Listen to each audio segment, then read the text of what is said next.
চুচুড়ায় অন্নপূর্ণা পুজোতে রাজ্য বিজেপি নেত্রী অগ্নিমিত্রা পাল জিহাদি হামলার বিরুদ্ধে কড়া বার্তা। আজ সকালে হুগলির চুচুড়ায় রাজ্য বিজেপির সাধারণ সম্পাদিকা ও বিধায়ক অগ্নিমিত্রা পাল উপস্থিত হন দলের রাজ্য সম্পাদক দীপাঞ্জন গুহর বাসভবনে। অন্নপূর্ণা পুজো উপলক্ষে এই বিশেষ অনুষ্ঠানে অংশগ্রহণ করেন তিনি। পুজোস্থলে পৌঁছে তিনি প্রথমে অন্নপূর্ণা দেবীর পুজো দেন এবং পরে প্রসাদ তথা ভোগ গ্রহণ করেন। অনুষ্ঠানটি ছিল একেবারেই সনাতনী আচার অনুষ্ঠান মা এবং শান্তিপূর্ণ পরিবেশে সম্পন্ন হয়। পরে সাংবাদিকদের মুখোমুখি হয়ে অগ্নিমিত্রা পাল বলেন, বাংলার সনাতনীদের উপর যেভাবে ধারাবাহিকভাবে জিহাদিরা আক্রমণ চালাচ্ছে তা অত্যন্ত উদ্বেগজনক। আমরা যদি এখনই এর বিরুদ্ধে রুখে না দাঁড়াই, ভবিষ্যতে পরিস্থিতি আরও ভয়ানক আকার নিতে পারে। তিনি আরও বলেন, রাজ্য সরকারের নীরবতা এবং প্রশাসনের পক্ষপাতদুষ্ট ভূমিকার ফলে এই ধরনের হামলাকারীরা উৎসাহ পাচ্ছে। বিজেপি ভবিষ্যতে এই সমস্ত ঘটনার বিরুদ্ধে জনমত গড়ে তোলার পরিকল্পনা করছে। এদিনের পুজো ঘিরে এলাকায় উৎসবমুখর পরিবেশ দেখা যায়। দীপাঞ্জন গুহর বাড়ির সামনে জড়ো হন স্থানীয় বাসিন্দারাও। অগ্নিমিত্রা পালের উপস্থিতি পুজোর আয়োজনে নতুন মাত্রা যোগ করে।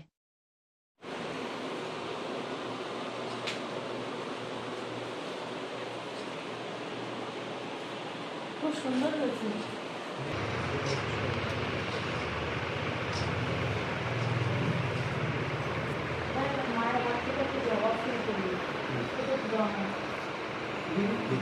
উপরে যে জবা ফুলটা পড়েছে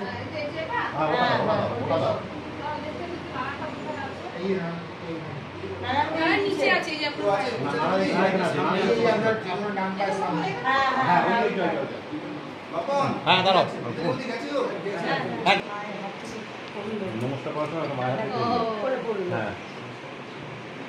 মমতা ব্যানার্জি এবং তৃণমূল যেভাবে হিন্দুদের উপর অত্যাচার করে চলেছেন, যেভাবে ভোট ব্যাংকের জন্য তুষ্টিকরণের রাজনীতি করে চলেছেন, এখন শেষকালে এসে রামনবমী মিছিল করলে কোনো লাভ হবে না।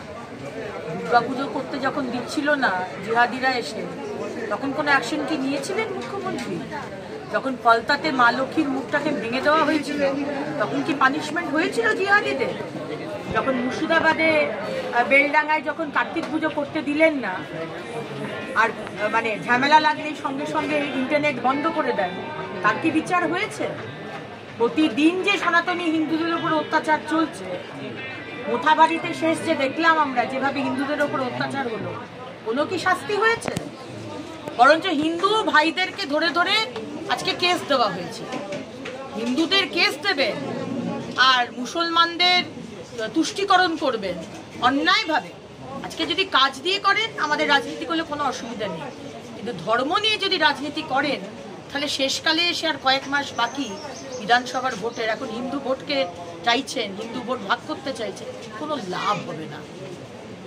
বাংলার সনাতনী হিন্দুরা বুঝে গেছে যে কারা তাদের পাশে আছে। দিদি 10 বছর আগে এরকমটা ছিল না, প্রায় 2500-এর বেশি শোভাযাত্রার যে আবেদন সেটা জমা পড়েছে এবারে, মানে যেমন হিন্দু সনাতনীরা হবেই তো।